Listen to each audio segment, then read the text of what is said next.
तास मराठी न्यूज. उठा चला महाराष्ट्र घडवूया. अचानक झालेले अवकाळी पावसामुळे महासंस्कृती महोत्सवातील चित्रदालनाचे नुकसान. राज्याच्या अनेक भागांमध्ये सध्या पावसाचे वातावरण तयार झाले असून पुढील 48 तासांमध्ये राज्यातील अनेक जिल्ह्यांमध्ये भाग बदलत गारपिटीसह जोरदार पाऊस होण्याची शक्यता आहे. उत्तरेकडील नाशिक, धुळे, जळगाव जिल्ह्यांसह पश्चिम महाराष्ट्रात ढगाळ वातावरण असेल असा अंदाज भारतीय हवामानशास्त्र विभागाचे यांनी व्यक्त केलाय.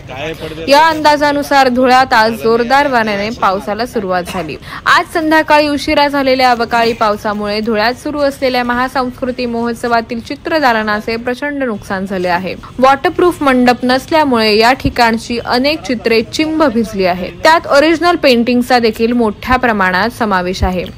अचानक झालेल्या या अवकाळी पावसानंतर देखील प्रशासनातील कुठलाही अधिकारी धावून आलेला नाही. त्यामुळे या महासंस्कृती महोत्सवात ज्या चित्रकारांनी आपली चित्र प्रदर्शनात ठेवली होती त्यांनी यावेळी तीव्र नाराजी व्यक्त करत संताप व्यक्त केला आहे. या ठिकाणी या कलाकारांनी अगदी मेहनतीने बनवण्यात आलेली चित्रे त्यांच्यावर पूर्णपणे पावसाचे पाणी पडल्याने त्यांचे प्रचंड मोठे नुकसान झाले आहे. त्यामुळे गेल्या अनेक वर्षांपासून सांभाळून ठेवलेली व्यंगचित्रे तथा हातांची पेंटिंग या पूर्णपणे खराब झाले असून वेळीच या कलाकारांना मदत मिळाली असती तर लाख मोलाची चित्रे बचावली असती अशी प्रतिक्रिया या चित्रकारांनी व्यक्त केली आहे.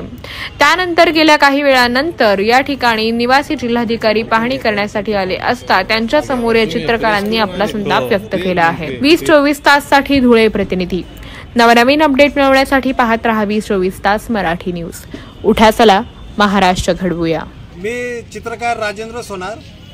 महाराष्ट्र शासनातर्फे धुळे येथे प्रशासनातर्फे महासंस्कृती महोत्सव आयोजित करण्यात आलेला होता. या ठिकाणी प्रशासनाने वॉटरप्रूफ मंडप न टाकल्यामुळे सर्व चित्रकारांचं नुकसान झालेलं आहे. 3 दिवसापूर्वी वेधशाळेचा अंदाज होता की पाऊस पडण्याची शक्यता आहे, तरी सुद्धा तशी काही खबरदारी घेण्यात आलेली नाही. त्यामुळे चित्रकार मंडळींचे खूप मोठ्या प्रमाणात नुकसान झालेलं आहे. हे आता आपण पाहिलंच असेल सर्व नुकसान. घरचं थोडी होतं त्यांच्या मार्गाचं सोल्युशन काय कसं होतं माहिती का? बघूया आपण खानदेश तुम्ही हे करणार होतो आपण खानदेश तरी पण आम्ही काय एकाच याच्यावर ठीक आहे 1 मिनिट आम्ही 12 आर्टिस्ट एकाच्यावरती गेलो.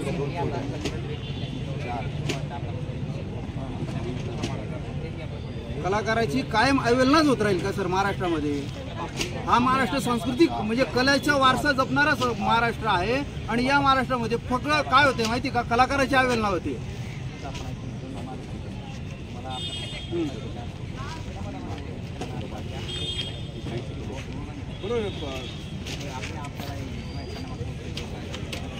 हा कलाकार आहे सर. हा गेल्या 20 वर्षापासून आमच्या कॉलेजला ऍडमिशन घेतलं त्यांनी जेव्हा मी झालेलं आहे तेव्हा. त्यासाठी बोलतोय आपल्याला बोलतोय त्यांच्याशी बोलून आपण कसा व्यवस्था केला त्याचा रिक्रिएट कसं करता येईल जे चित्र होऊ शकणार नाही सर. चित्र होऊ शकत नाही. एकदा चित्रकाराने चित्र पूर्ण केलं की त्याची नाळ कापली जाते. पूर्व जन्माला येतं त्या पद्धतीच्या चित्राची आहे. ज्यावेळी चित्र पूर्ण होतं त्याच्यावर सही झाली की ते चित्राचा आणि चित्रकाराचा संबंध तुटतो. ते चित्र नवीन निर्माण होऊ शकत नाही. मोनालिसाचं चित्र तर चित्र निर्माण होऊन गेले असते ना आतापर्यंत. लिओनार्दो दा विंची सगळे जन्माला येऊन गेले असते. पिकासो जन्माला येऊन गेले असते. आतापर्यंत आलेले आहेत का? मग ही जे झालेलं आहे ही परिस्थिती अतिशय वाईट आहे. या ठिकाणी याची दखल घेतली गेलेली नाही आहे प्रशासनाच्या वतीने. आम्हाला स्टॉल दिला गेला आम्ही तरी पण तुमच्याशी कॉन्टॅक्ट करून सर या ठिकाणी एक महासंस्कृती एक शासनाचा एक सुस्थ उपक्रम होता. तर या ठिकाणी ॲक्च्युली आम्हाला तर एक स्टॉल मिळालाच नव्हता, पण आम्ही प्रयत्न करून एक आमच्या धुळे जिल्ह्यातील जे कलाकार आहेत 12 कलाकार एका स्टॉलमध्ये होते आणि बाकी ठिकाणी एकच स्टॉल एका कलाकाराला दिलं, तरी पण आम्ही मान्य केलं आणि आमची कला प्रदर्शित केली. आता या ठिकाणी आम्ही ओरिजिनल पेंटिंग प्रदर्शित केली. सगळे जे कलाकार आहेत धुळे जिल्ह्यातील जे अपकमिंग कलाकार आहेत किंवा जे प्रोफेशनल कलाकार आहेत धुळे शहरातले किंवा धुळे जिल्ह्यातील, तर त्या कलाकारांनी सगळी तर कला प्रदर्शित केली होती, ओरिजिनल पेंटिंग प्रदर्शित केली होती. पण आज अचानक दुपारी 4च्या सुमारास एक मोठा पाऊस आला आणि त्या पावसामध्ये सगळे पेंटिंग भिजून खराब झाले. त्याच्यामध्ये कॅनव्हास पेंटिंग पण डॅमेज झाले आणि जे वॉटर कलर जे पेंटिंग होते जवळजवळ 12 आर्टिस्टचे जवळ 60 पेंटिंग प्रत्येकी 5 प्रमाणे 12 आर्टिस्टचे 60 पेंटिंग खराब झाले. त्याच्यामध्ये पाणी घुसलं आणि सगळे पेंटिंग नसते नाबूद झाले. या ठिकाणी जे कलाकार जे होते सगळे अपकमिंग कलाकार होते. म्हणजे त्यांना प्रोत्साहन मिळाल्यामुळे ते इथं प्रदर्शित केलं की धुळे शहरामध्ये आपल्या कलेला कुठेतरी वाव मिळेल किंवा ही जी शासनाचा उपक्रम आहे या उपक्रमामध्ये सहभागी होऊन आपल्या कलेला कुठेतरी प्रोत्साहन मिळेल. पण प्रोत्साहन मिळण्याऐवजी या ठिकाणी अशी पावसाच्या याच्यामुळे आणि कुठलंही प्रोटेक्शन सर याच्यामध्ये तुम्ही मागं बघत असाल की पावसापासून बचाव, कारण 3 दिवसापूर्वीच हवामान खात्याने अंदाज दिला होता की 3 दिवसांमध्ये पाऊस पडू शकतो. तरी पण प्रशासनाने कुठलाही याच्यामध्ये हे केलं आणि पूर्ण पेंटिंग खराब झाली. त्याच्यामध्ये जर ताडपत्री वगैरेचा उपयोग केला असता तर ह्या जी आता अवस्था झाली अशी अवस्था झाली नसती.